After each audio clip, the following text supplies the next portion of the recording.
ማስተራብነት ማለት ነው። ብር ፈልጎ ነው ጸልዩልኝ ያለው። መታመሙን ለሰው መናገር ባይፈልግ ኑሮ ድምጡን አጥፍቶ ነበር ሄዶ የሚታከመው እንጂ ደግሞ ራሱ መጸለይ ነው እንጂ ጸልዩልኝ። አሁን ኑሮ የመረረው ሰው እንዴት ነው ለሱ ደግሞ የሚጸልየው? ለራሱ እንኳን ሰላም አሳድረን ኢትዮጵያን ሰላም አድርጋት ብሎ ማይተኛ ሰው እንዴት ነው ለማስተራብነት የሚጸልየው ነው? እንዴት እና ያው ዝም ብሎ አሁን ማለት የነበረበት እርዱኝ ብር እርዱኝና ሂጄ ልታከም ነው ማለት የነበረበት። ያው እሱም ረድቷል። የተቸገሩትን ስለሚረዳ እኛም እንረዳው ነበር። ግን ይሄ ላዩ ደበስ ጥሩ አይደለም።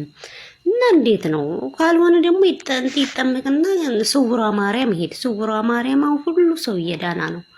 አዎ እና እኔ እንደዛ ነው የምለው። የእናንተ ኮሜንት ያው መከረኛ ኮሜንት ነው።